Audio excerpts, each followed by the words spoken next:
Rock and rolling through the cool guitars. Chuck's got the questions, digging so sharp. Peeling back layers, hitting the heart. Shute podcast, blowing your mind. Every topic, Well, welcome to the show. This is exciting. I didn't realize you had done. You've done 15,000 individual coaching sessions. Is that right? It's closer to 16 now. In fact, It's probably over 16. Yeah, I've been in practice for 30 years, and so yeah, thousands of sessions, hundreds of groups. I've been obsessed with freeing people from whatever holds them back. Yeah. What is it? Just that I know the backstory as to kind of why you got into the hypnosis, but is that why you want to help other people because you just didn't want them to suffer like you did? Basically, yeah. Okay. Yeah. And it's fun watching people to experience joy, to watch people have breakthroughs that they felt were impossible, or people who gave up because they just didn't think that they were just trying to come to terms with this is how my life is going to be. And they weren't expecting that the next chapter was going to be so awesome. And so I love watching people go from breakdowns to breakthroughs like that. Yeah. No, I love to hear that, the motivation, because I think that's something that I follow a lot of these self-help stuff. I read a lot of the books. I listen to a lot of the podcasts. And one thing they always talk about is like, figure out your why. Like, so that's what I always like to ask people, like, why this? Like, I get like your backstory, why you would want to figure it out for yourself. But I think that's what's interesting to me is when I look at successful people, a lot of times they will figure things out for themselves. But they don't want to share that secret with other people. They're just like, all right, well, I got my money. I made my millions and all right, I'm just going to keep, living my life. But other people are like, oh, I made millions of dollars.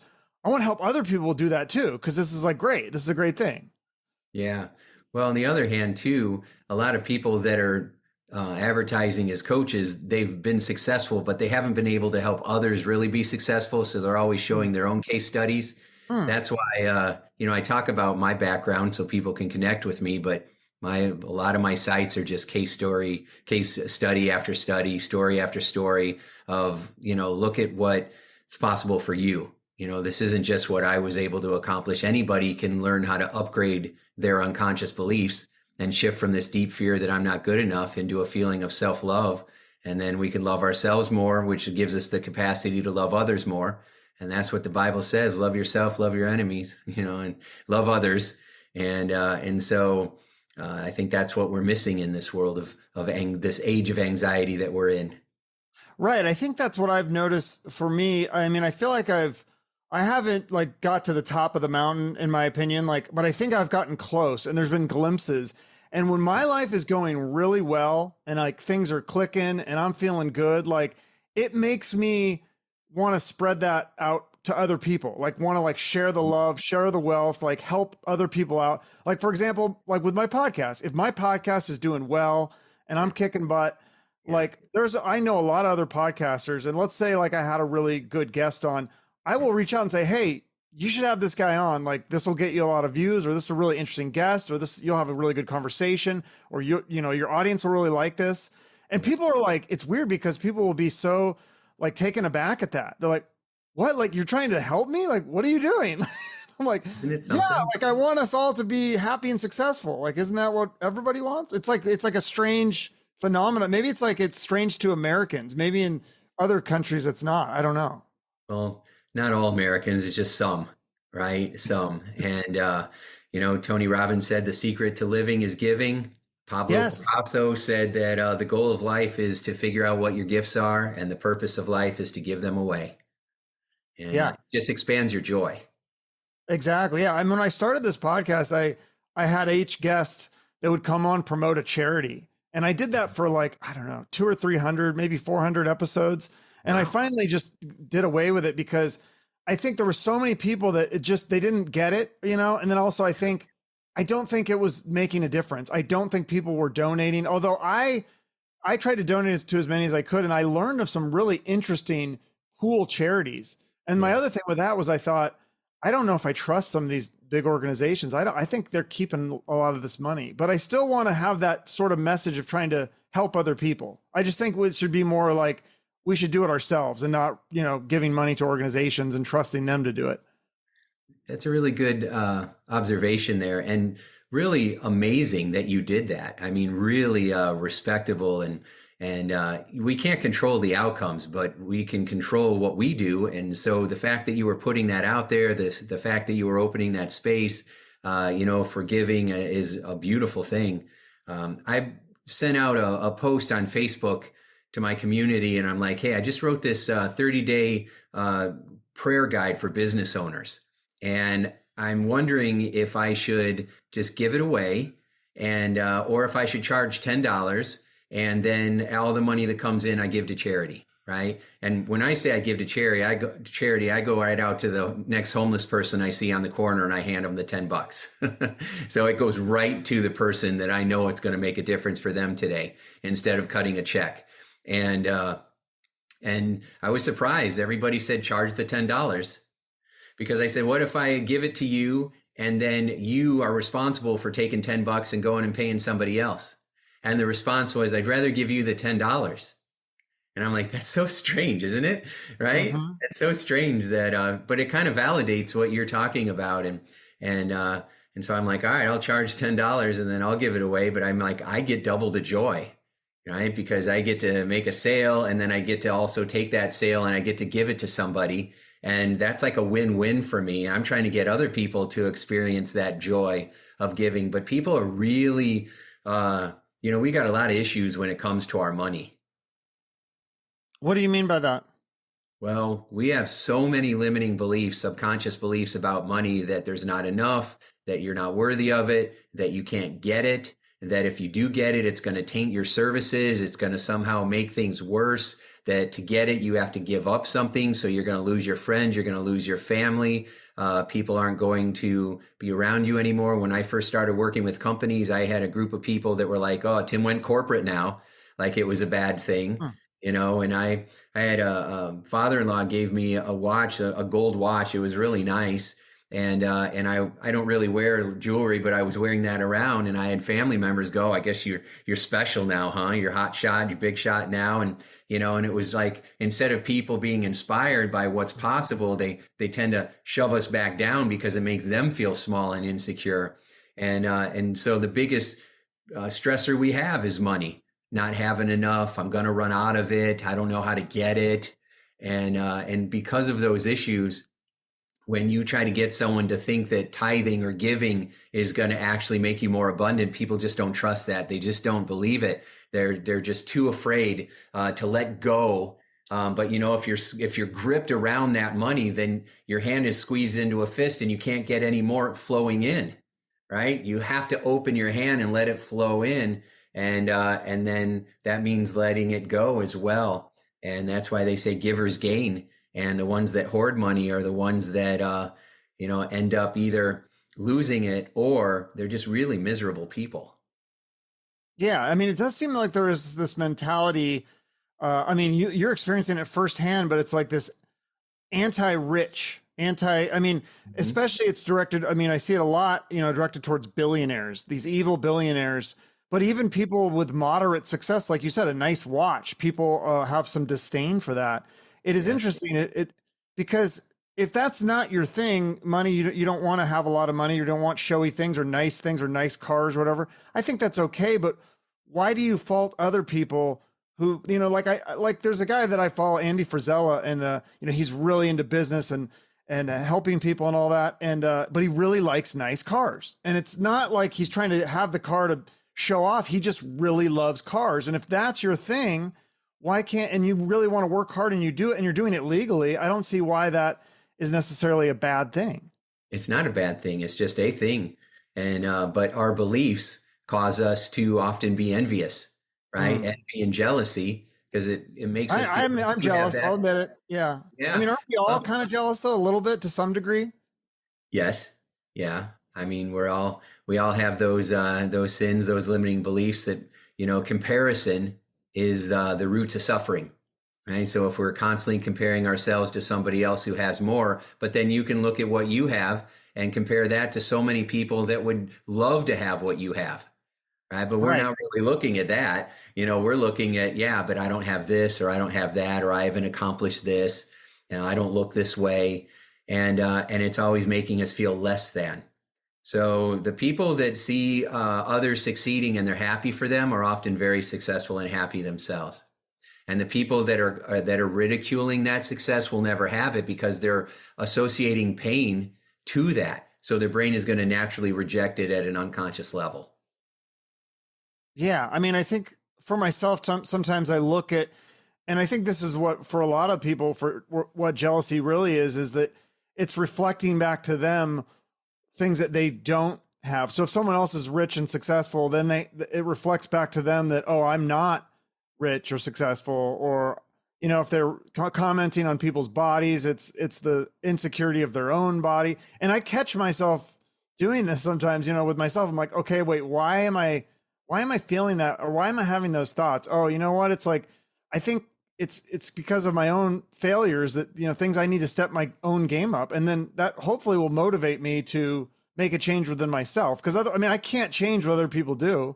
I can only change myself. Right. Well, Chuck, that's a wonderful spin that you had there. That's a power question, right? So if you're like, hey, how can I use this as motivation to improve my life? Now you're using it to inspire you, and that's going to lift you up. And then having others have that around you will allow you to lift up to that level. Or if you're walking around judging and pushing people down, you're just going to go down with them, right? So it's all about the meaning that you give to these situations. And you can ask yourself, what would I have to believe to feel this way? I have to believe that I'm less than. I have to believe that I'm a failure. No, you're not.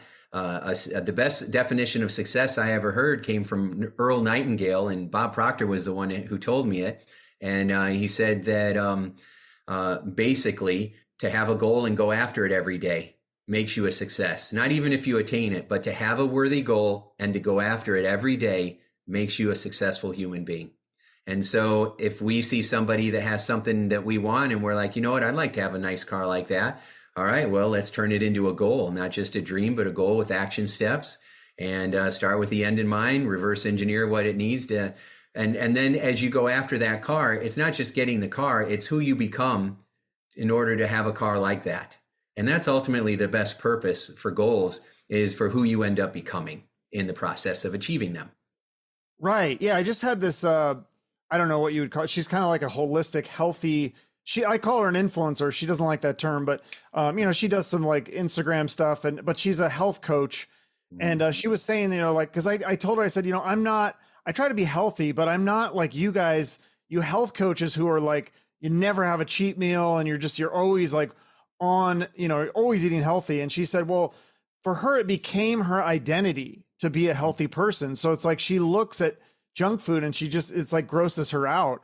And that, she looks at healthy food and that's what she wants. She's not like depriving herself of something that she wants. She actually just wants healthy food. And I think you kind of talked about that too, with one of your clients that I think, was it Karen or somebody that had to lose weight, that she would kind of look at the food differently. And like she framed it as like having like an Hawaiian, like tropical meal and getting like fresh vegetables or whatever. Yeah. Yeah. She turned it around. So she used to talk about her fried chicken and her Southern cooking, right? And her biscuits and her mashed potatoes. And she would do that at my hypnosis weight loss classes that I used to run 20 years ago, and making everybody hungry. And I'm like, Ginny, describe healthy food, and she's like, what, like salad and carrots, like rabbit food, and she was describing the healthy food that would get her to her goal as boring and yucky. And she was describing the food that was keeping her stuck as being delicious and wonderful.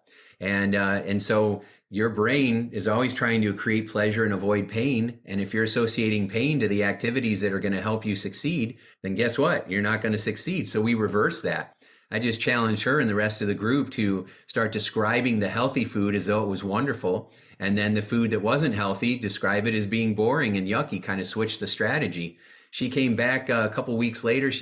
She's all smiles. I'm like, why are you smiling? She says, I'm down 7 pounds. I'm like, wow, how'd you do that? She says, well, let me tell you about my little vacation meals, right? I get my wooden bowl and I get my greens and I get my treats, And I'm like, what are your treats? And she says, from the garden, like my red peppers, my tomatoes. And then she said, I get a glass of water. I put a slice of sunshine on there. I'm like, what? She's like, slice of lemon, but it feels like sunshine, honey. Ooh, I feel like I'm on vacation. And I'm like, what about the fried chicken? And she says, ooh, that makes me feel greasy. I haven't had that in the last 2 weeks. And so she had flipped the script. She associated pleasure to the foods that are going to give her more pleasure. Now, what you were describing is what I call addition and subtraction. So when we look at people who are really healthy, we're like, man, you really had to take away. Look how you're being deprived, right? So you don't get the cookies, you don't get the pizza, you don't get all that stuff. And your health coach was saying, it's not that I don't get it. I don't want it because it makes me tired, right? It makes me feel sluggish. It makes me feel unmotivated. And then I'm not getting my stuff done. And then I don't feel the joy of momentum and progress. So she doesn't feel like it's a subtraction, but that's what most people are doing in their mind. What do I have to lose to get this? What's going to be taken away from me to have that? And so our approach is all about addition. You got, what kind of value are you going to gain from this? What kind of energy, what kind of success, what kind of joy, what kind of connection, what kind of new pleasure are you going to experience when you're playing to win instead of playing not to lose? Yeah, no, that's perfect. And I noticed one thing too, like, I mean, I've started eating a lot healthier over the last couple decades, really. I mean, progressively getting healthier and healthier. But another thing that I've changed a lot since my 20s is alcohol and drinking. I don't find it. I used to love going out on the weekends, having a few beers, a couple glasses of wine or whatever. I just feel like the older I get, the less that is fun. And I think that there's some people that still have that mentality that if you don't, being sober is boring and it's lame and all this kind of thing. But I actually like prefer it. Like I have more fun when I'm not I feel like alcohol makes me drowsy now. It makes me tired, makes me kind of, feeling sick the next day and hungover. And I mean, even just a couple drinks. And so I feel like that's a thing that people need to do if they have alcohol or drug issues is reframe those things. Cause I think there's this mindset that, especially I interview a lot of rock musicians and you hear this story repeatedly, how they get sober. And I think it's that lifestyle that they feel like they need drugs and alcohol for it to be fun. It's part of the party. And if the party ends, then there's no fun. But yeah, if you talk to a lot of them, the older ones, they feel much happier now that they're sober. Yeah, you're exactly right. That's an excellent example of it. It's more fun. Plus, you've identified or you're upgraded the identity. I freed so many people from alcoholism, from smoking, from drugs, from everything there is. And so we reverse the pain and the pleasure, like what we've been talking about. We also upgrade the identity, right? Because a lot of times people use because they're trying to have that liquid courage. They're trying to feel more confident. They're trying to be more outgoing. They're trying to overcome their stage fright. They feel like they're more social, like they're going to lose their friends if they're not partying with their friends. And so they got all these limiting unconscious beliefs, or maybe they're just kind of numbing out or using it as a distraction from the traumas that they've been through growing up, or they don't feel worthy, or good enough just being themselves. They think they need something else to, take them to that next level.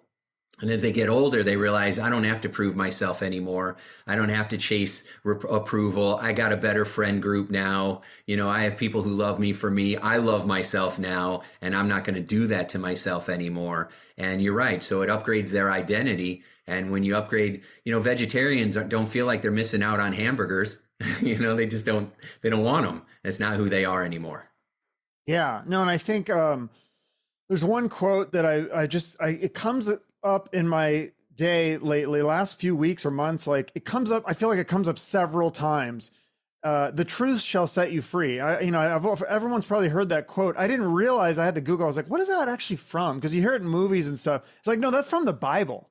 But it is so true, because I think and this is a great example too, with alcohol and stuff. I think sometimes people use alcohol to mask them. And I think that they're right. They're saying, well, I won't have fun, going out to the clubs and stuff. And it's like, yeah, you're right, because you probably don't like going to clubs, so why are you doing it with alcohol? Like being sober is the truth. Like that's reality. You're masking reality with drugs or alcohol. It's like, you probably don't like those activities that you're doing with drugs and alcohol. So then what happens is you find new activities and you're like, oh, actually I really like to just do this. Like I really like to go, for me, it's like, being out with nature and hiking and those I love having these kinds of conversations, whether it's on my podcast or randomly with a person while I'm traveling. Like I just love having conversations and talking to people one-on-one. And so I find that much more, and you can't have those conversations with people if you've both had a lot of alcohol, right? It's like, you won't remember it, or it becomes like nonsensical or other problems. You're exactly right. You're exactly right. I was an addictions counselor when I was first going to school for psychology, just paying for school, and I would work with a lot of teenagers in inpatient, outpatient programs and day programs where kids were kicked out of schools. Work with a lot of kids in gangs, and I would teach them how to get high on hypnosis instead of everything else, and they loved it. And it was so much better for them. And then we would fill them with self-love and self-esteem, which they never really had before. And it was way better than any high they could have got doing all the other stuff. And it was long lasting. It made them feel better afterwards. It moved them towards a greater state of peace and well-being, instead of waking up hungover or feeling like you're going to get in trouble or wondering what dumb thing did I just do and now I got to deal with the consequences. And the other point you made, Chuck, was really good. The best advice is always in the Bible. It's amazing if you grow up in church, you don't grow up in church, you look at the Bible and it's a bunch of boring stories that don't seem relatable. But as you get older, if you look at it from a different perspective, there is so much deep wisdom in that book. It's insane.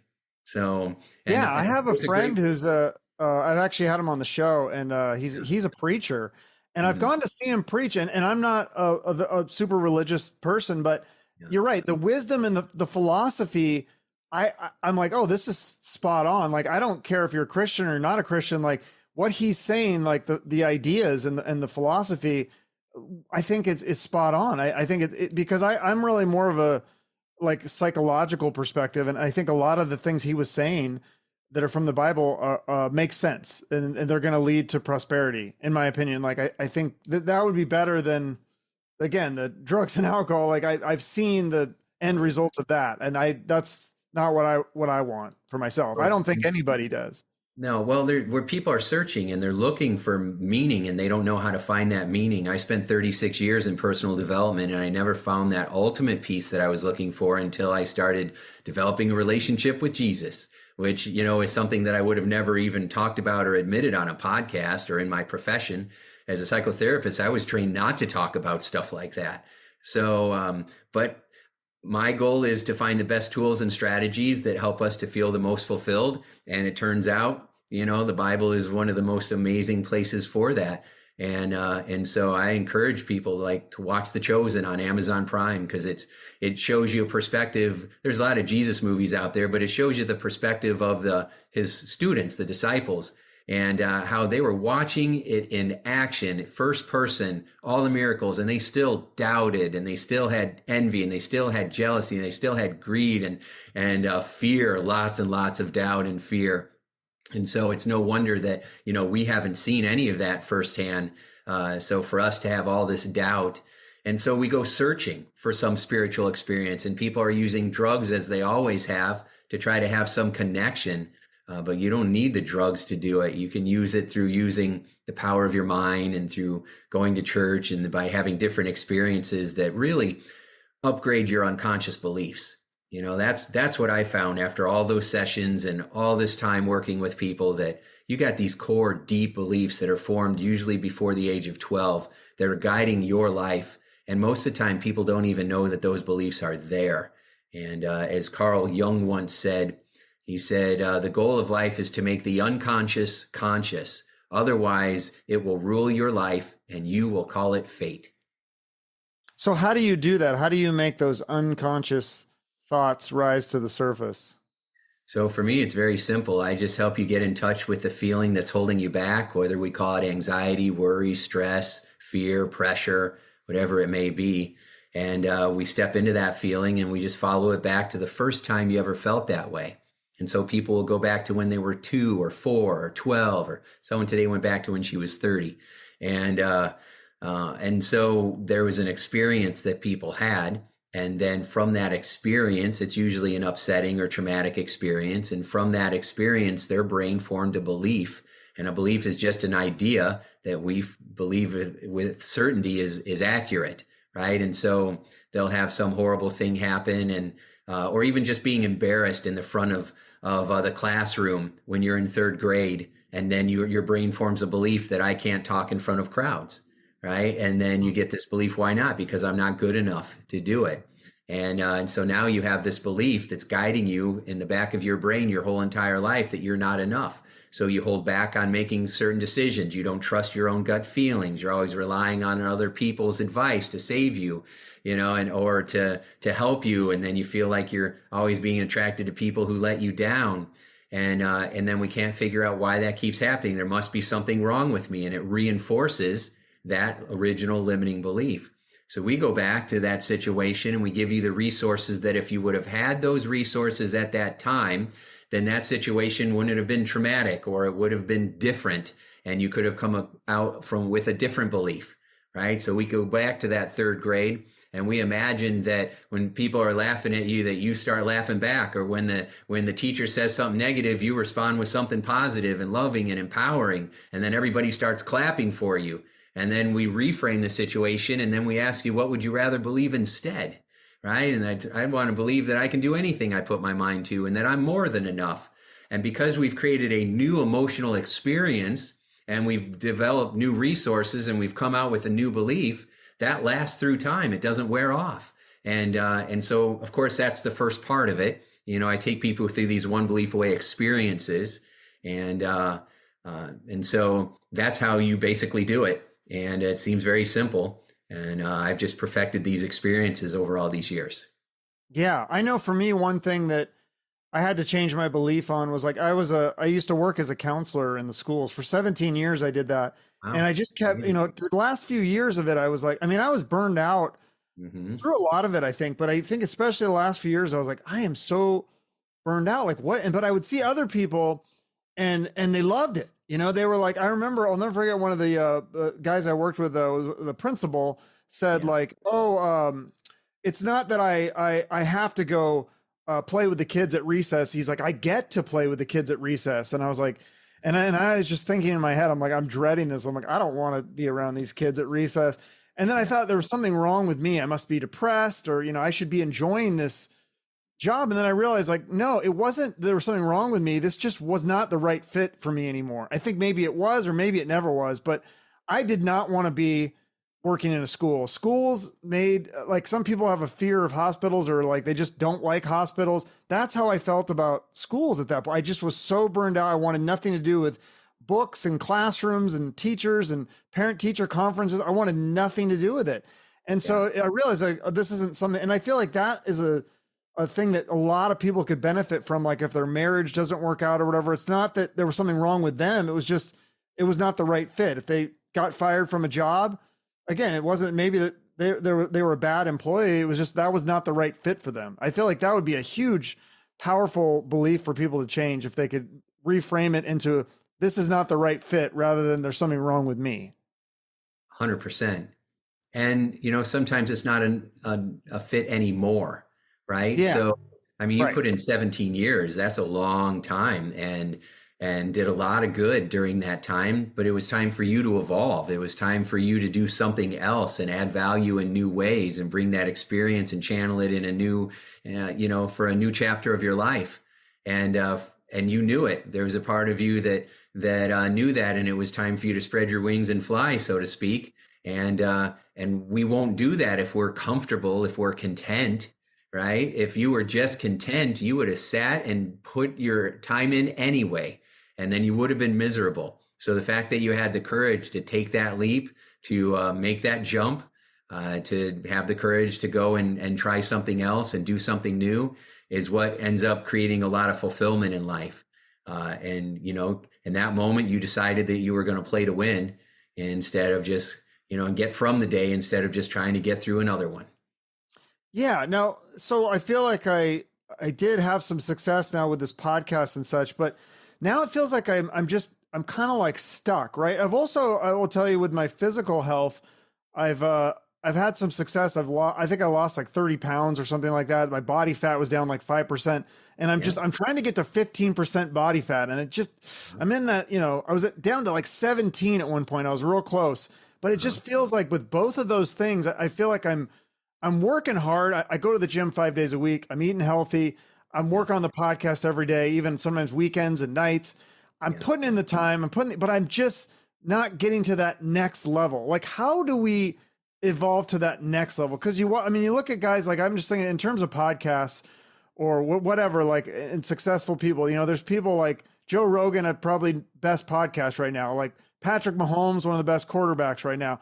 There's people like that, and then you have people that they're doing it, right? Like they're on an NFL team maybe, or they have a podcast and they're doing it, but they're not at that, they're not winning Super Bowls or whatever. They're not at the top of their game. So what separates the people who are just some moderate success to being at the top of your game? Some people are just lucky.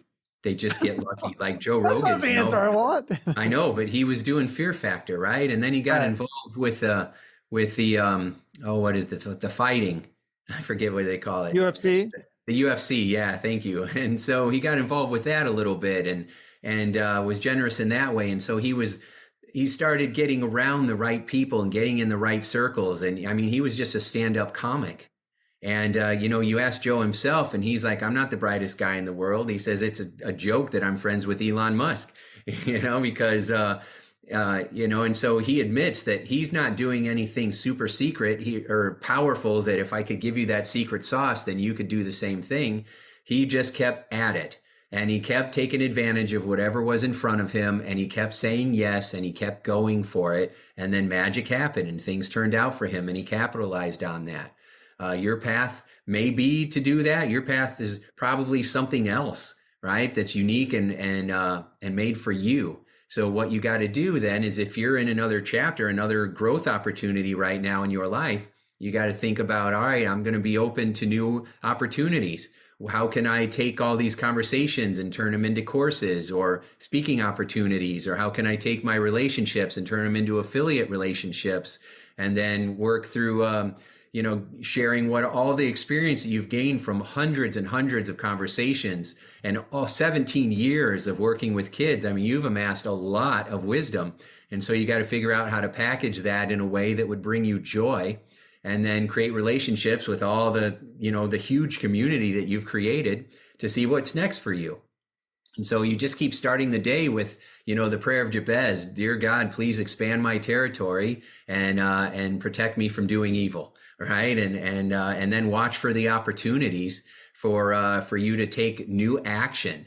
So maybe you're not going to the gym 5 days a week, and maybe you're not working on your podcast 100 hours a week, because you're creating space for new possibilities to come in.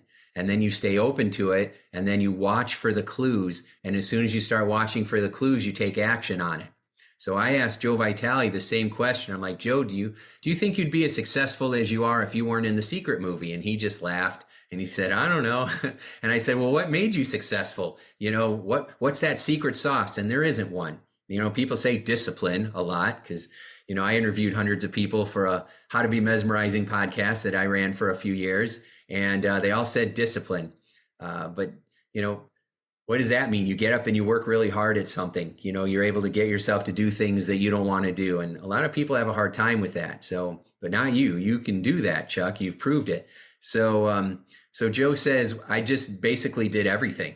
He said, I did everything I could think of. I wrote all the books I could think of. I did all the speaking engagements. I did the podcast. I do the interviews. I did it all. I wrote the hypnotic writing programs. I tried this association, that association. I did it all. And he said that I got lucky. And, when you are believing in yourself and you're just going for it, and your real goal isn't to try to get somewhere else or get something else, your real goal is to become the next best version of you. Matthew McConaughey said it best. He said that someone said, who's your role model? Who do you look up to? And he said, me 5 years from now, because that guy's going to be amazing. Wow, that's a lot to unpack. Right, that's great stuff. Yeah, I mean, it is interesting because I know a lot of the work that you do is trying to get people to shift into the discipline and have better habits. And sometimes, like, I think, because I think, isn't with hypnosis, isn't one of the things they say is that we're kind of always in a state of hypnosis. And like an example of this is when you're driving Mhm. you know, on a road trip or something, and then you kind of zone out, and then you're like, oh crap, it's been like an hour, and I didn't realize where did the time go? Like, and I Yeah. realized that, like, I think sometimes you do kind of have to hypnotize yourself in a way, like where you just make it a habit. Like I know for me, for example, the gym, I go 5 days a week, and you know, people ask me like, oh, so like you must really like the gym. Like, no, I hate it. Like I Mhm. really do hate working out. But I like the feeling afterwards. And I think Mhm. that's another thing that you talk about is like, is finding that, the after effect of whatever it is that you want to accomplish. Like with a diet, like, yeah, you don't want to maybe eat the diet food, but like you want to be thinner. And so like trying to find that positive feeling, there's something sometimes you got to search for it, but it's there. Yeah, the next level of mastery is figuring out a way to associate pleasure to the action steps so that you don't constantly have to motivate yourself to do stuff you don't really want to do because it's very hard to maintain that. So you Yeah. got to find a way to love it. So when you're exercising, you hang out with other friends, you go to a new gym, Yes, try that's true. different techniques, you listen to music, right? You got to try different strategies. After your workout, you try the new smoothie bar they have. You got to have rewards and bring pleasure to it, and then it'll allow you to make it sustainable. So, but you're right. We walk around in a trance, and our goal is to direct the flow instead of it just happening to us. Like they say, life isn't happening to you; it's happening for you. And so if you're not actively filling your mind with positive or useful energy, then your mind is absorbing whatever's left, which is a lot of negative or unuseful energy. We go into a hypnotic trance every morning and every night when we fall asleep and when we first wake up. And if we're starting and ending our day with gratitude, we're going to have more things to feel grateful for. If we're focusing on what we're excited about and we're always thinking about what we need to learn to be able to solve this next problem, then we're going to find the solutions. We're going to get ideas in our sleep, in the shower. People are going to call up and all of a sudden have answers for us. So when you're trying to be successful in life, really, it's all about solving the next problem. And whatever you're resisting, here's a secret: whatever you're resisting, that's probably where you need to go next. Your biggest breakthroughs are hiding in the places you don't want to go. And so if you go there on purpose, then you're going to create a breakthrough pretty fast. The things that you're afraid of, or the places that, Yeah, because that helps you to identify, well, why are you afraid? You're amazing. You're powerful. You're strong. You're vast. You're atomic energy. You don't even die. Your energy just changes form. I mean, you're extraordinary. And we're walking around acting like we're small and tiny and worthless and no one gives a crap about us. And that is so false. But if you feel like you're small and no one cares, then that's the kind of world you will live in, even if that's not how the world is. And so, as the Talmud said, you don't see the world as it is; you see the world as you are. And so that's why it's so important to upgrade those foundational beliefs that you have. It's like they determine what kind of thoughts you have, and those thoughts, that's the story you're using to narrate your life, and that story you're using to describe your experiences is what you're responding to or reacting to, not the experience itself. So people have tremendous power; they just don't realize it. see, that's what's so interesting. Cause yeah, cause I've listened to some interviews with you and you talk about that, you know, changing your beliefs. And I feel like my beliefs are pretty good. Like, I think I'm a pretty good podcaster, but I feel Mhm. like it's like the problem is trying to convince other people. I feel like I'm in a sales job, like I'm always trying to sell this, like trying to convince publicists to have their clients on my show. I'm like, no, I will do a really good job. This will be a really good interview. Your Yeah. your client's going to be blown away. But it's like they don't believe me. They don't believe in me. How do I convince them that I am good, that I am good enough? Yeah, you don't, is a simple answer because you don't need anybody's approval to tell you that you're enough. Now, the thing that you can do, Chuck, is you get your best guests that have high profile situations to give a testimonial for your show, and then you share those testimonials with the publicists. Now, you're not saying you're great, they are. And that is how you get more street cred. So you don't Yeah. prove I mean, yourself because they've said it on I've had guests, I put highlight reels together because people will say it on my show, like in the middle of the interview. They're like, wow, how did you know that? And I put this all together, but I feel like Mhm. a lot of publicists are lazy. They don't do the work, and they don't watch it. But if they watched it, I feel like they would be impressed. I don't know. It's true. It's true. And then you can do other things too. You can create sponsorships, right? Or you can, set up some kind of arrangements with people so that they'll come on your show and you can do sponsorships. You can also be on other people's show, right? And because you've collected a huge amount of wisdom, and so you can go be a guest on other people's show and then invite them to be on your show and then go back and forth. People who are really successful, the reason they're really successful, the next level, is because of partnerships. They are hooking up with their friends and doing affiliates, JV workshop. They're doing all kinds of stuff, sharing each other's lists, and they build their own network. And then they just start to work together, like Tony Robbins. Tony Robbins is super famous. He don't need anybody, but look who he's teamed up with, Dean, right? And he took Dean's world and Dean took Tony's world. And then they collaborated with Russell Brunson with ClickFunnels, and Russell built him all these funnels. Russell was trying to get in Tony Robbins' world for 10 years. And then he finally got into Tony's world, and then he brought Tony and paid him to be a feature speaker 2 or 3 times at his ClickFunnel events. And then Tony finally said, all right, I'm going to show you some love now. And now, you got those 3 working together. And so Tony didn't do all that by himself. He's got Dean now. He's got Russell now. And so you've got to figure out who can help me to get those publicists' attention instead of how can I do all the work, right? Who can help me? And when you start thinking of it in that way, who do you know, right? All those people, they know, hey, have publicists, they have friends, they have connections. Like I was, became friends with Joe Vitale. And then I'm starting to ask other people who are coming on my show. I'm like, anybody know Les Brown? Because I really wanted to have Les Brown on my show and connect with him. And I finally found somebody who gave me Les's number. And then I worked for months to get a hold of Les. And I finally did. And then I became friends with Les. And then eventually, once I had a great relationship with Les, I'm like, hey, you think you could connect me with Brian Tracy? And he gave me a cell phone, right? Which is wow. like, these are big names in the self-help field. I'm telling you, I took that, Chuck, and I ran with it. And so once I had Les and I had Brown, I'm like, hey, how do I get a hold of Bob Proctor, right? How do I get a hold of Ken Blanchard? How do I get a Seth Godin? Yeah, I've had them all in my show. And in fact, I did a Legend Summit during the pandemic and brought them all together and had them all hang out together and talk, and it was like blowing my mind. And that all happened because I was using everybody else's leverage. Brian Tracy didn't know who Tim Shurr was, but he know who Les Brown is, right? And so I want you to start thinking about how you can use your network to help encourage other people to get some bigger name guests on your show instead of you feeling like, them making you feel like you're not good enough, because that's below.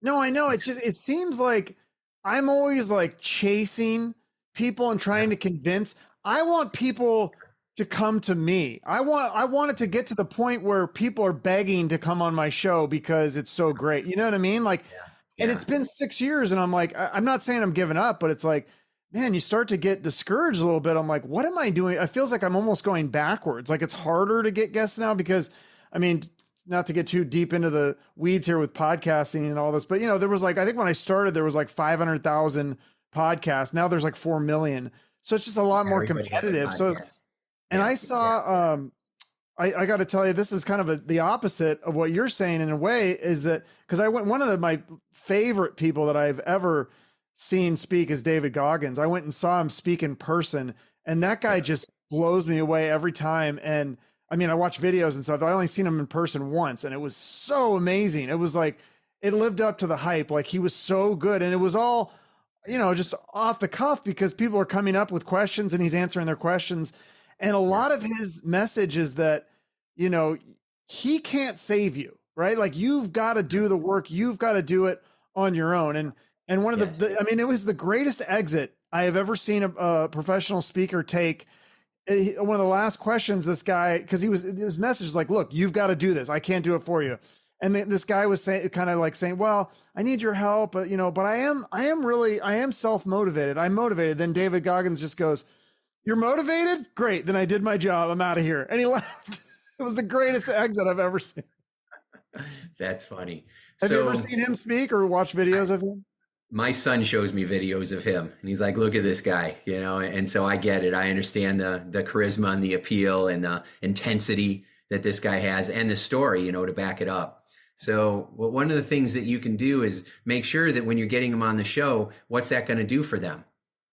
Right? If you lead with that, like when I met Les Brown, I went right into how can I help you, Les, and not how can I help you, Les. I had a plan for helping him. Right? Because most people, when they get a big opportunity, they either start to tell their life story, which you just tune out if you hear that all the time, Right. or they start asking for things, but they haven't given anything, but they just start asking for everything, right? So you're just asking to be on my show, but what are you going to give them, right? And so, because they could be on anybody's show. And so, you know, you got to show up with a plan. So when I called up Les, I'm like, you know what, Les? I said, you're amazing. And you have been for decades and decades. And most 19 and 20-year-olds don't know who you are. And that's a shame. Now, I have a way of connecting with their parents and with them to be able to get your voice and your messages to live on well beyond when you've gone on to heaven. And so by doing an interview with me, I can help you connect with that younger audience so that we can keep your legacy alive. And he's like, when do you want to do this?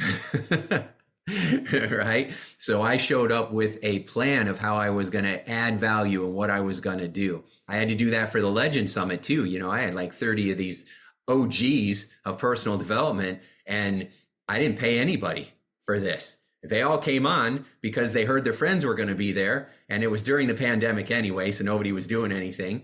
And they thought it would be fun to just hang out with their friends. And they were so impressed by my roster. Right. And so I just kept using more and more of their friends to get more of them on board.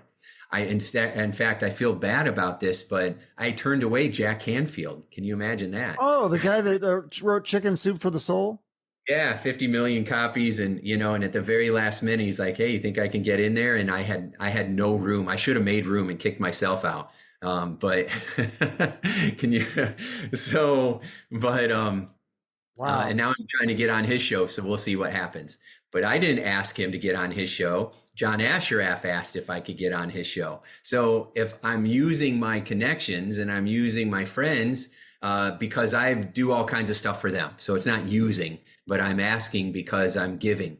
And there's a reason why I want to do it, right? So if you can show up with some kind of way that you can add some value, and you got to get creative, and sometimes you got to talk to other people, and sometimes you're going to use Grok or ChatGPT to get creative, whatever you got to do. But make sure that when you go to that publicist, it's because you've got an idea that's going to sell more books, that's going to sell more tickets, that's going to sell more of something, and to make it more desirable, so that they're like, well, I'll go to you instead of the other 4 million podcasts that are out there.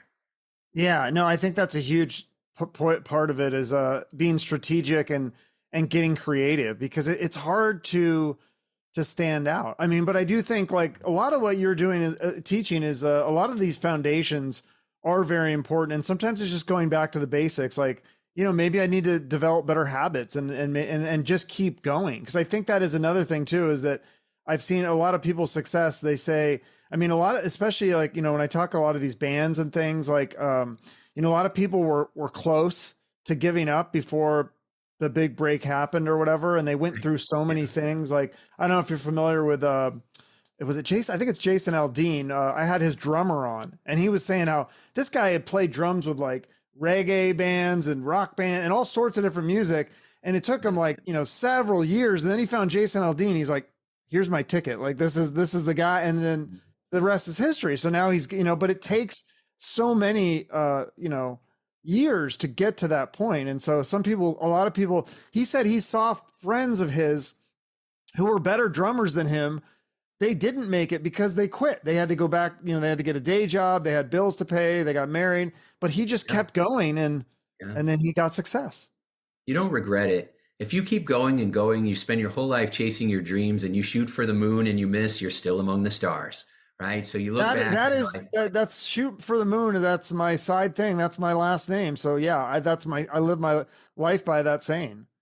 Brilliant. Right. So you just keep aiming and you just keep going for it. and you know, you don't regret it because of all the experiences you have, all the cool things that you ended up doing. You're not doing the status quo life, you know, you're taking the road less traveled, and that's the one that's made all the difference. And so it's exciting. And you know, I had a client one time that when he was younger, he was at all the LA rock clubs, and he was a photographer, and he was started taking pictures of all the bands when they were really starting out, you know, the Ozzy Osbournes and the oh my girls, what's Motley that band? Crue? Motley Crue, thank you. Yeah, You that's know, one of my favorite I'm getting bands. old, man. I'm forgetting all my hair bands, but Yeah. but yeah, and he started showing me. He just started showing me these intimate pictures of everybody that's a who. I'm like, oh my gosh, this is amazing. He's like, I want to put a book together. I'm like, you should. But Wait, so who is this? I probably know who. I probably heard of him. Is it? I can't even remember his name anymore. Oh, And he was a client, so I couldn't tell you okay. anyway. Oh, okay. But yeah, uh, but and the point of the story was that he said that there was a lot of bands that were way better than Motley Crue, for example, way Mm. better. But you know, this was the band that stayed together. This is the one that kept showing up. This was the one, even though they were crazy and reckless, this was the one that was on time for gigs. And this is the one that they ended up going with, you know, even though they weren't as good as everybody else. And a lot of times that's what we do. We look at people and we're like, how come they're famous and I'm not? I'm way Yeah. better than them. Yeah. I do Yeah. that all the time. I look at other podcasters and I go, why does this guy have more followers and subscribers than me? I'm better than him. I think that in my head, but they must have done something right. Well, something right, or they got lucky, or they just kept going, or they're just doing something else. And it's time for you to do your something else because God has a path for you, and you got to figure out what that is. And as you keep going and searching, you're doing the right thing, Chuck, because you're asking, what else can I do?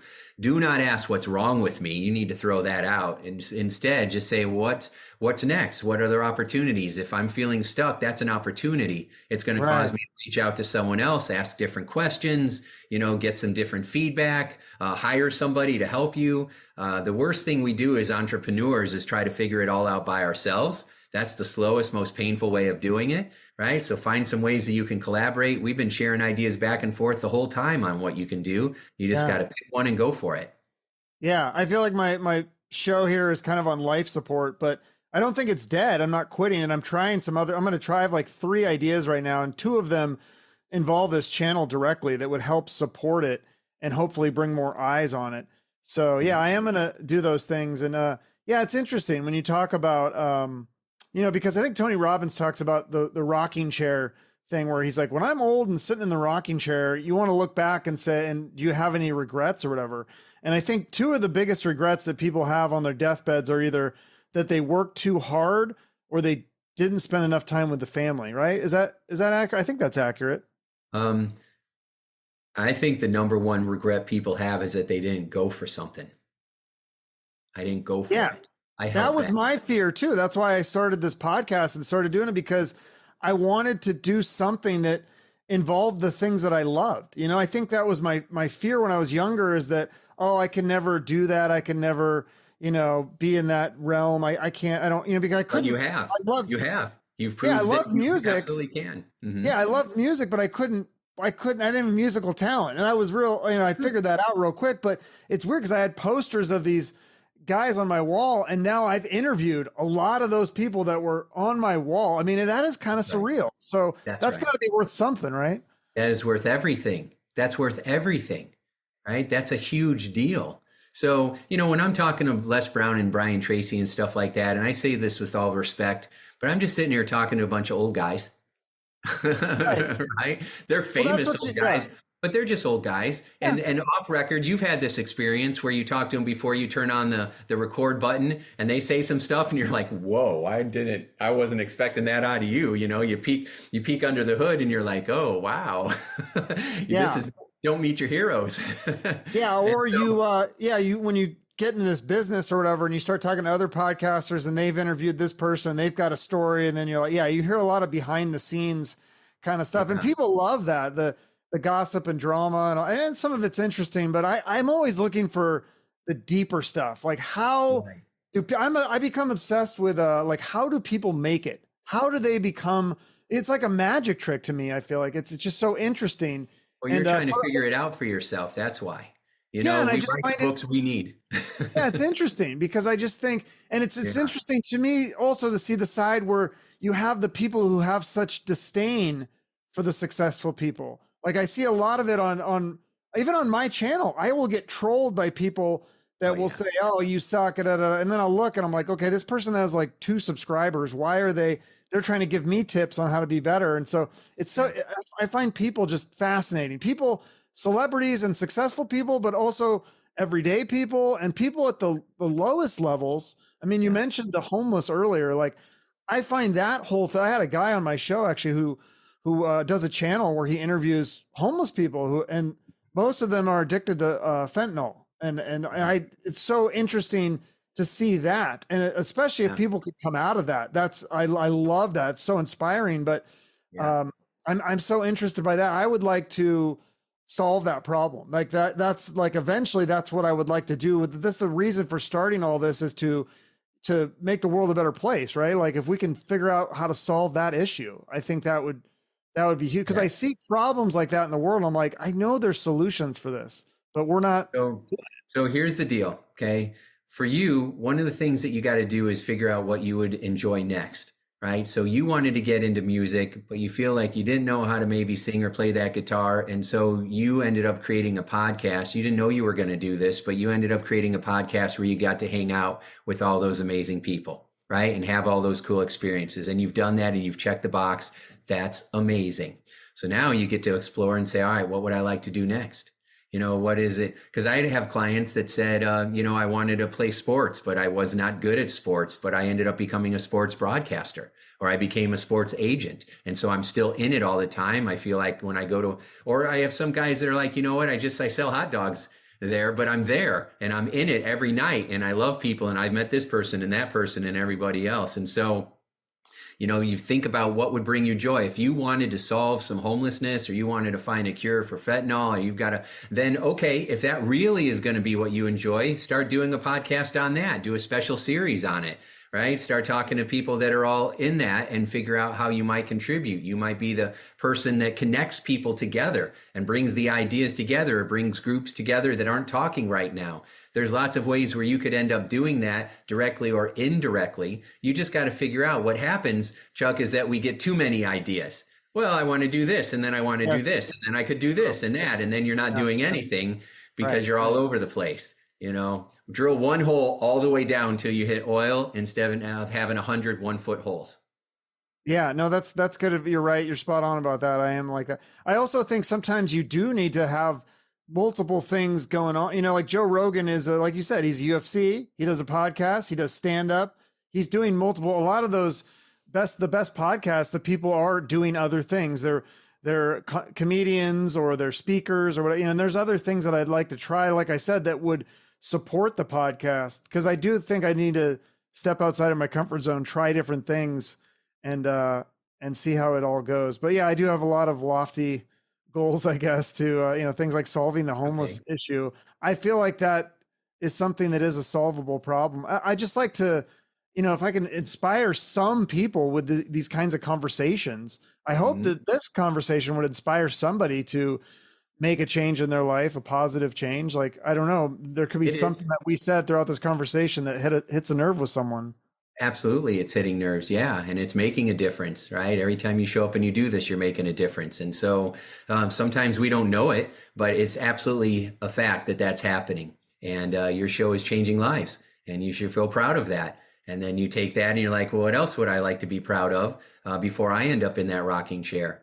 And when it comes to comfort zones, remember that they're not always comfortable. They are familiar. Lao Tzu once said that you can't hug the base of the tree. You got to go out on the limb because that's where the fruit is. And so, when you decide you're going to try something new, look at it as being exciting and what's possible instead of what if it doesn't work out, because that's what shuts everybody down. So let's go find out. Yeah. I know for me, one of the things, it's so interesting because I like I said, I was a counselor, so I have the degree in psychology. And I think you had said something similar that you had part of the reason that you took those classes was kind of more to understand yourself. And I remember taking the psychology classes thinking I would get some answers and I would learn a lot. And I learned a little bit, but I feel like I've learned so much more, believe it or not, by listening to podcasts and Oh yeah. watching videos on YouTube and listening to people like David Goggins and these Yes. people who are at the top of their game Yes. speak. And I just think it's so inspiring, and it's made me think in ways that I never thought of things like that. And really what it does, and I don't know if this is related to hypnosis or not, but it feels like I think that we're kind of all brainwashed in a way, whether it's from media that we consume or our old, counterproductive thoughts. But if you start listening to positive podcasts and things, like there's one podcast I'd highly recommend called The Mindset Mentor. It's very simple. It's like 15-minute episodes. And he just really, it's very positive and uplifting, but you can listen to stuff like that, or stuff like, if you just type in motivational speeches or compilation on YouTube, and there's like a bunch, they'll put Les Brown and Goggins and they'll put them back to back, and just like make yourself listen to that over and over and over again, kind of brainwash yourself. See, it works. You start to feel better and you start to get pumped up and you want to do stuff. I don't know. It works for me. I don't know if maybe it only works for me, but I feel like it could work for other people too. It can. And when you're brainwashing, you're washing your brain of the fear and the limiting beliefs. And so that you feel fresh and you have a new perspective. And absolutely listening to that is going to inspire you. It's going to help lift you up. It's going to give you ideas. The best education I got was listening to audio cassette tapes back in the late 80s, early 90s that I got for free from the library. I found this section called self-help, and I didn't know what that was, but I knew that I could rent 10 of these audio programs at a time for free. And I was like, this is amazing. And I would just drive around or put them in my Walkman and go walk for hours and listen to all these amazing people that I've now had on, my show or my programs. And so, it absolutely is going to give you the secrets for how to live a happier, more fulfilling life. And now you're a part of that as well with the show and everything that you've contributed through your podcast. So, that's amazing. Good for you. Yeah. Do you have a program like that? Where is that part of the thing that you do in your coaching, where you recommend a certain audio program that people can listen to it and it'll hypnotize them and change their thoughts? Like hearing some thought on audio, like repeatedly, like isn't that is that just like, is that kind of something that they did in the 80s with the audio tapes? Because wasn't that a thing, like you could listen to hypnotize yourself tapes or whatever, where it would say like, like what is the guy on SNL, Stuart Smalley, was like, I'm good enough, I'm smart enough, and people like me. Like, is that a real thing? You could listen to things like that and just listen to them repeated and kind of brainwash yourself to believe it? It is a real thing. However, if you don't upgrade the deep unconscious beliefs that are underneath it all, then it's like throwing dirt on top of weeds. So you're throwing all these positive affirmations on top of these deep fears that I'm really not good enough. And then it just makes you feel worse, because then you just keep thinking, well, how come it's not working for me? Even the hypnosis brainwashing isn't working either. So you said, so to get at those core beliefs, you have to kind of go back in time and figure out where it all started and then reframe it from there. Yes. Yeah. And then the second step is to release, you got to upgrade the feeling. So you got to bring in forgiveness, and you got to start forgiving the people that hurt you and get the poison out of you. Because when we get hurt, we tend to guard that poison. It's like getting bit by a poisonous snake. The snake bite hurts for sure, but it's the venom that's left inside that paralyzes us. And people protect their venom. They protect their anger, their hurt, their self-pity, their self-righteousness, their victimhood, because they think that if they were to get that out, they would get bit again, right? And so they're keeping the pain alive and they don't even know they're doing it. And so we got to pull the venom out of you and replace it with peace and love and a sense of ease. And when you do those first two sessions, upgrading the beliefs and then the feelings, it's extraordinary, the breakthroughs that people start to have immediately. I've witnessed so many, I specialize in freeing people from past trauma, and they're like, you must just, hate your job hearing all these horrible stories for 30 years. And I'm like, that's only the first part. The second part is what happens afterwards, when the second chapter, the second half of the movie, where they have the comeback, right? Where they replace that with self-love and personal power and a sense of peace. And then what they are able to accomplish has been extraordinary. In fact, we got the Zero Limits movie that's coming out in the middle of June, actually the end of June in Sacramento. It hits theaters. Zero Limits, based on Joe Vitale's book, Zero Limits. And I'm in that movie. And I give a lot of case studies of people who have completely transformed their lives, by just upgrading those unconscious beliefs. Wow, that's good. I'll have to look for that.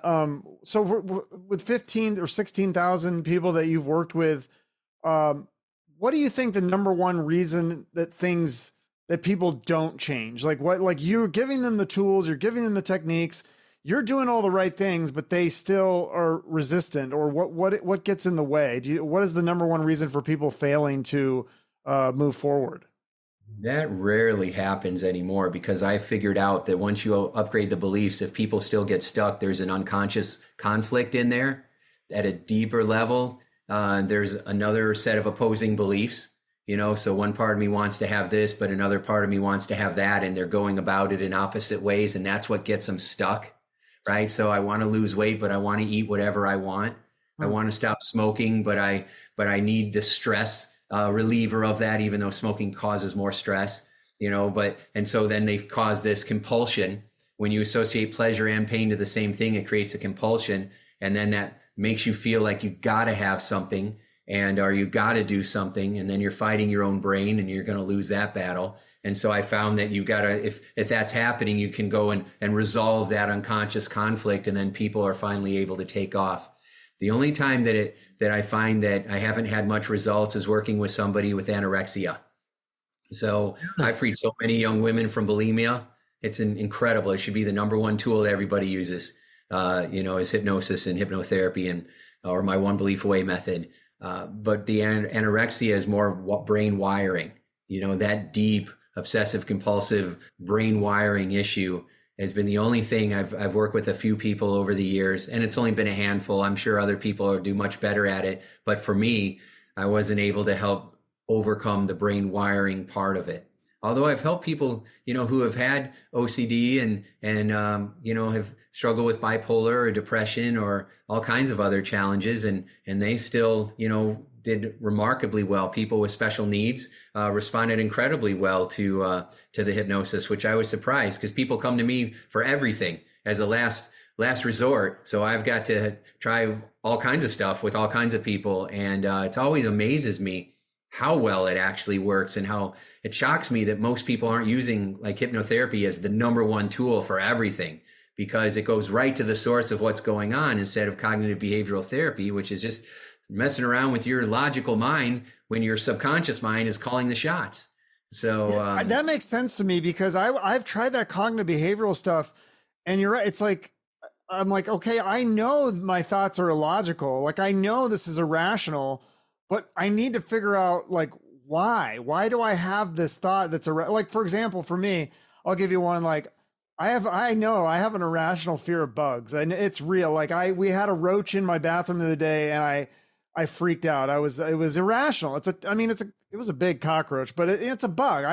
I'm much bigger than the bug. I should not be afraid of a cockroach that's much smaller than me, but it's just something about it. And I needed some sessions to get to the bottom of this, because I don't know where it comes from, but it's irrational. And I don't think the cognitive behavioral stuff, it's not going to work, because I know it's irrational.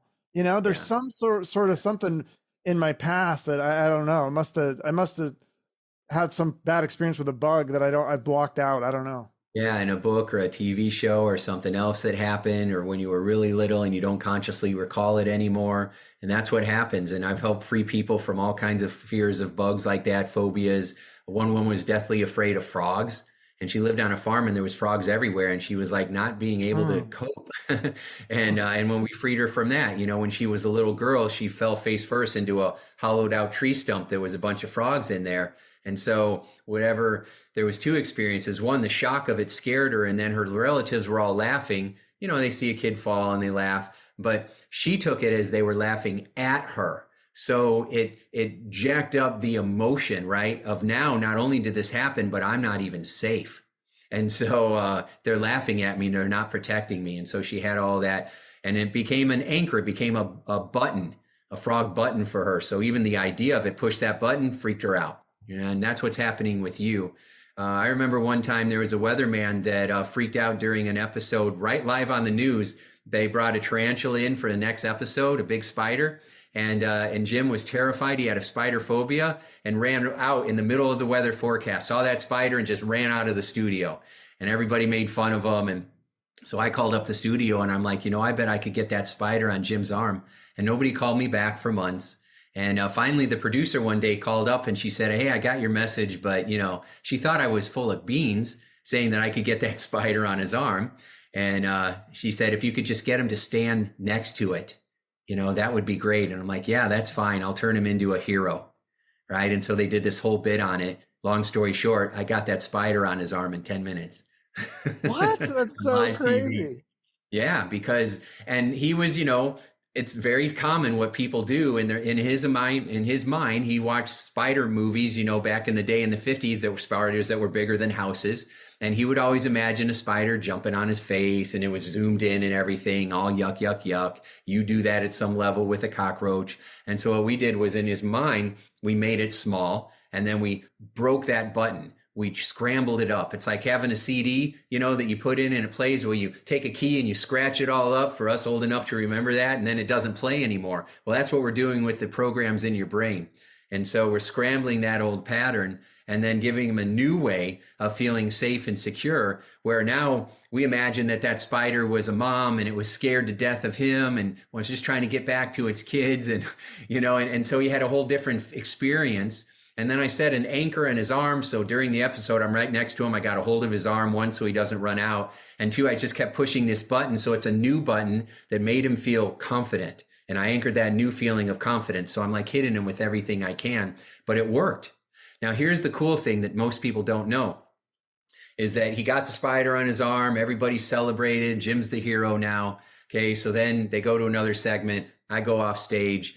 I'm standing there. The spider wrangler that's what they called this dude. I said, "Bring one spider in." So he brings in 10 and he has a whole table of spiders in all these boxes. And this spider was like, it was ridiculous. Yeah, we don't take him out, And I'm like, he must come from the Amazon. I don't even know why he had him.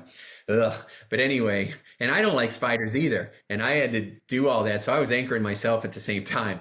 But I'm sitting here, I'm staring at all these spiders and I feel someone over my shoulder and I look and it's Jim, the guy that I just helped. And we're both sitting there just staring at this table of spiders together. So not only did the technique work in the moment, but afterwards, Jim and I are sitting here staring at a table of our worst fear, still feeling a sense of ease and a feeling of peace, like we're okay. That's how powerful it is. The biggest fear people have is this going to last? Is it going to wear off? Positive affirmations wear off. Upgrading beliefs does not. I love it. That's great. When you're talking, it makes me think too of sports and sports psychology. Have you tried this with sports and sports teams? Because I feel like a lot of sports is psychology. Like I've seen this so often especially with teams from my state, Washington State, where I'm originally from, and like the Seahawks and stuff. Like it'll be a game where it's like they're favored to win. They've got the talent and they just blow it. They make stupid mistakes. And I know it's psychological. Yeah, it is. It is. And they'll do it as a team and then they'll rub off on each other. I haven't worked with teams. I've worked with individuals. And so every level, middle school, high school, Olympians, professionals, and, athletes at that level have a different mindset. I mean, they're tough, they're smart, they're driven. But because of that need to succeed, they're very difficult on themselves. They put a huge amount of pressure on themselves, especially some of these professionals that are only like 22 years old. Now they're millionaires. Now the whole world's watching them. Now their family's depending on them. Now they got relatives coming out of the world. Now everybody wants something from them and they're 22, right? And so that pressure is crushing them. And then, and then they get into a slump, they get the yips, they get it, they start screwing up and crashing. And then I usually get the call and then I turn it around for them. And I turn it around with self-love and with some simple beliefs that, the more fun you have, the more successful you'll be. I get them to start enjoying what they're doing again, instead of getting caught up in all the pressures or worrying that there's a scout in the audience or whatever it may be. That they're going to let themselves down, their team down, their coaches down, their parents down, themselves down, right? And instead, we just start to upgrade those beliefs of, even though they know they're more than enough, they have this fear that, they're not going to be enough. Hmm. And somehow they're going to let everybody down. And then I work with a lot of golfers, and then they feel like the shot doesn't go well, and then they get ticked off, and then, they're getting angrier, and then it's showing up in their swing, and then they're getting more angry. And so we go in there and we shift it around. It's the same strategies, Chuck. It's always the same. Upgrade the beliefs, create a new way of responding, associate more pleasure, and take the pressure off. Show them how to activate the relaxation response instead of the fight or flight response. And then you just know when to use what tools at what time. I think especially with quarterbacks, like, I don't know if you follow football at all, but like Seahawks just got a new quarterback, Sam Darnold. And I followed this guy's career since college. And I mean, he actually had a really good year last year, and he was on the Vikings. And I think he was one of the best quarterbacks statistically. And the record was like one of the best records in the NFL. And then at the end of the year in the playoffs, you could tell he just choked. And I know he needs you. He might need you this year. So maybe we didn't make that happen. Yeah, everybody needs this stuff, right? Not me, but these tools and the techniques, Right. And we need self-love. We need to learn how to take the pressure off. We need more effective ways. The pop psychology crap that's out there is not cutting it. And that's why everybody's What is the turning to pop psychology stuff? What do you mean? Oh, just trying to do vision boards and listen to hypnosis recordings that some AI program made on, social media, walking on fire and punching boards, and thinking that that's going to change anything, jumping up and down. It makes you feel fired up in the moment. And as soon as you go back to your environment, you go right back to the same beliefs again. And, I don't want to take away from that. That's changed a lot of lives. It's changed my lives too. But there's more effective ways.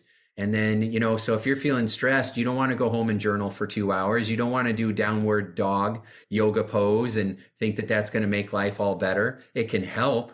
But again, that's not, what's cutting it. You got to upgrade the core foundational unconscious beliefs. You have not good enough. I'm not safe. You can't trust people. I'm going to be hurt. I'm going to be abandoned. I'm going to be rejected, which comes back to I'm not safe and I'm not good enough. And because of that, I won't be loved, which is ultimately our biggest fear.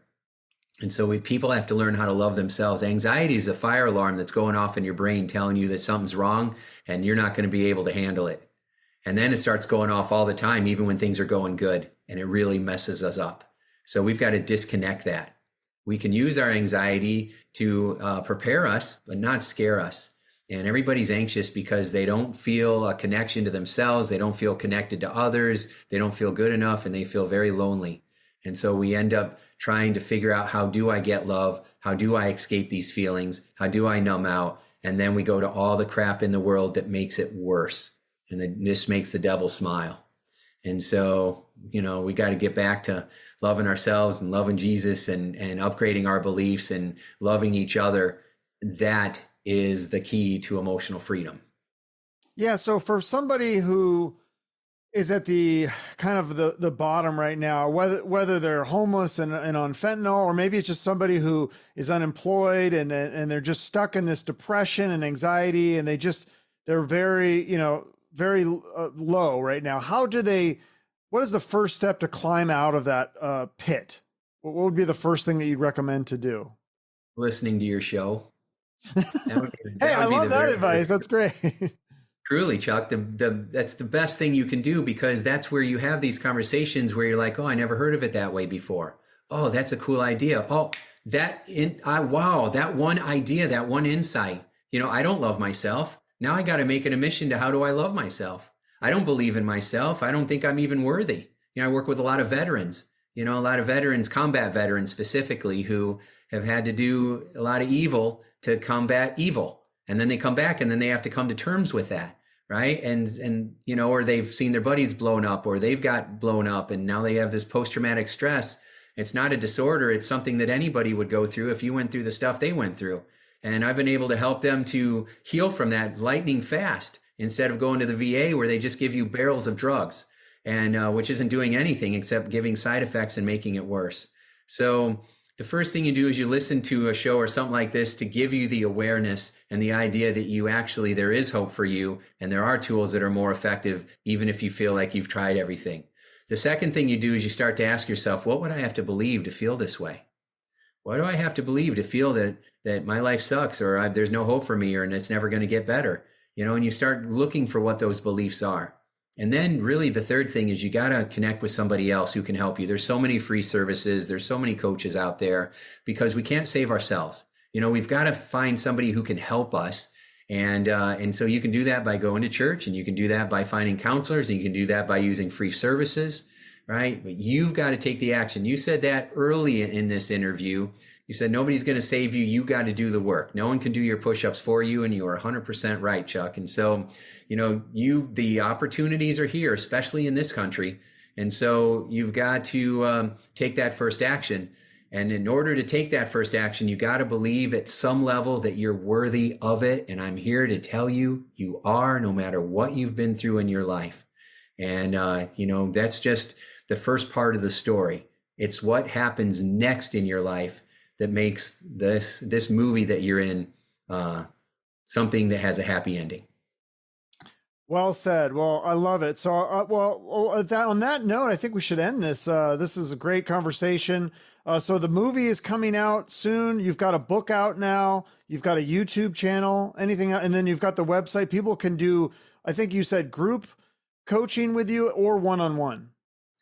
Yes. And I've also, we'll put it in the show notes, but I've got my secret training vault. I took all my trainings I've done over the last 15 years and put them in one place. So you can just kind of go in there and then find what problem you want to solve, whether it's confidence or growing a business or getting motivated or whatever it may be. And then you just pick the program and you go through it, and it gives you lots and lots of free training. So I call it Tim's secret training vault. And, if you subscribe to this podcast, then, we could give you the free link in the show notes, and you can get access. And that will show you how to use the power of your mind to create your life by design. Just remember, you're one belief away from your next big breakthrough. All right. I love it. Thank you so much for doing this. Great stuff. And we'll put everything in the show notes. Thank you. Okay. Bye, Tim. One of a kind. From the rockers to the wise men.